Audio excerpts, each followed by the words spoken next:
Hey guys, welcome to the Superhero Cut Show where we're talking about things Marvel, DC, and Star Wars. It's your boy Stevie Hayes, and today we are talking about Loki episode 3. So episode 3 just came out last night, so I wanted to give you guys a breakdown on that.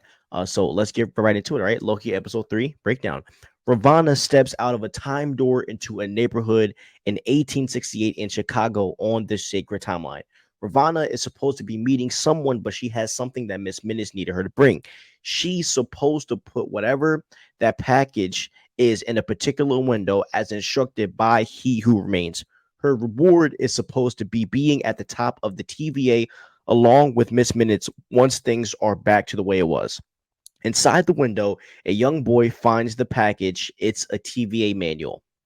At the TVA, they can't get into the loom and all the pruned branches are starting to grow back. OB says if they can't get in and expand its capacity, the whole loom will fail. Mobius says if they can just hack the system, but OB says that they can't. They suggested that Miss Minutes could do it, but she's not around, and things are getting increasingly worse. Loki says they need to find Ravonna and Miss Minutes. So Loki and Mobius head to Chicago. There's apparently another hit there in 1893. So they go to that location as well, and they find that it has wildly changed. Even though it's a branch timeline and it's the World's Fair, Mobius hears a newspaper seller hawking about a ghost clock. The headline reveals Miss Minutes. They walk around, and Loki finds a poster of Victor Timely and his temporal marvels, and they decide to check it out, thinking they'll find Renslayer there. Elsewhere, Ravonna is mingling about with Miss Minutes concealed in her bag. Mobius and Loki show up as well and quickly spot her, but do not approach. The show begins, and Timely takes the stage with what appears to be the loom. Much to Loki's horror, Timely appears to be He Who Remains. Mobius isn't as concerned. Timely explains what his loom does, using time to create power.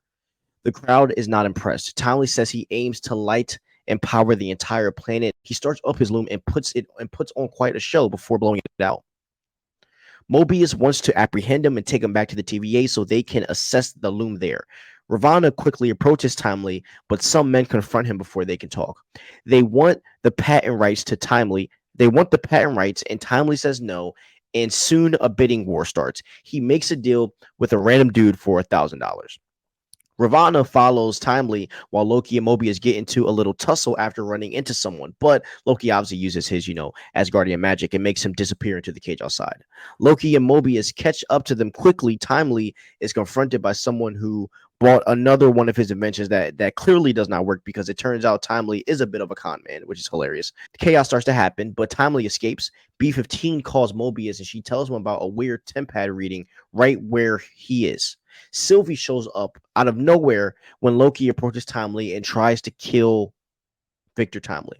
Mobius tries to get Ravonna to tell him what is going on at this point. Loki tries to reason with Sylvie, telling her that they have to fix the loom in order to protect all of the timelines, including hers. Mobius tries to explain what's going on to Ravonna, but she refuses to help. Sylvie tells Loki that Ravonna set Timely on a path and he's not supposed to be on. However, as Sylvie and Loki fight, the Ferris wheel comes to an end and she blasts both Loki and Victor Timely out of him. Ravonna releases Miss Minutes, who transforms to a giant version of herself to terrify the crowd so Ravonna can grab Timely and run. At Timely's, Ravonna explains to Timely that a variant of him created the TVA. Renslayer says that she needs to be by his side to keep him safe. There's some chemistry that we see between Ravonna and Timely, and Miss Minutes doesn't not like it. It's not moving her at all. Timely says he's not going to the TVA without his latest prototype, so they are heading to his lab in Wisconsin. Timely tells Renslayer that his latest prototype is the key to understanding time. He figures out she gave him the TVA manual when he was a child. However, Ravonna tells him that she has high hopes for their partnership. And Ravonna wakes up being dropped off from the boat. Miss Minutes convinced him to do so because Ravonna wanted to be partners instead of letting Kang the Conqueror get all of the glory. By the way, if you don't know, obviously, Victor Timely is a variant of Kang the Conqueror. So if I say Kang the Conqueror, and Victor Timely, those are interchangeable names. So Miss Minutes and Victor Timely get to his lab so he can gather his things. He gets his prototype, but Miss Minutes is suddenly no longer in a hurry. She convinces him to lay low. Miss Minutes it turns out, has a thing for He Who Remains, and she wants a real body. She starts to get weird and aggressive, and Timely has to disable her. Ravonna shows up just after grabbing a prototype of the printing device.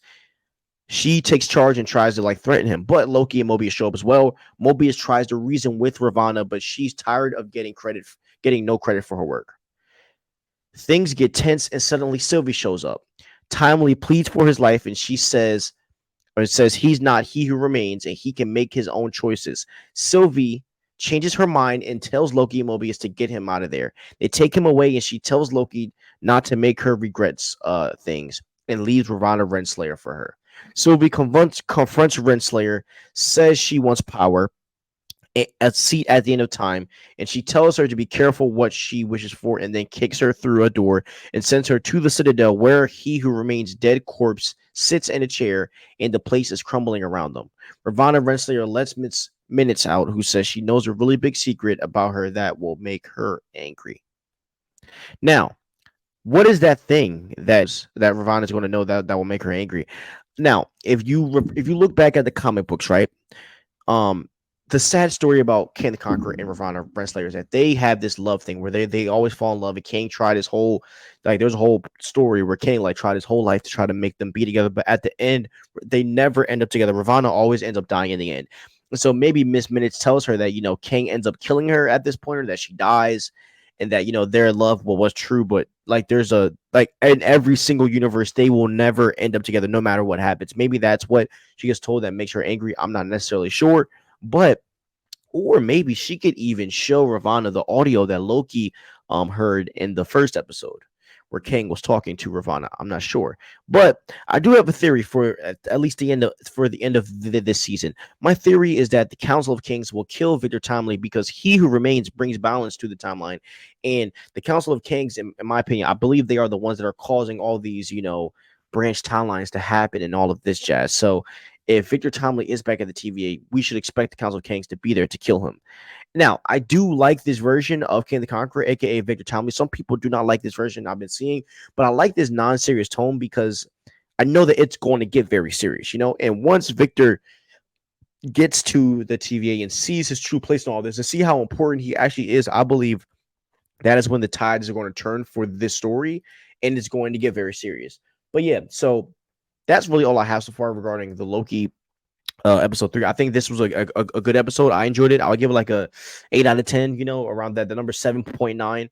I think it was a good episode, and I really enjoyed it personally, and I'm definitely going to watch it again and try to get some more things, because there's some other stuff that I saw in there that I really want to rewatch that the last sequence again, and just see if there's anything that I haven't seen. So tell me what you guys think. Do you like the episode? Do you not? If you have some theories, comment those as well. But have a wonderful day. Please subscribe, and ring the notification bell. Peace out.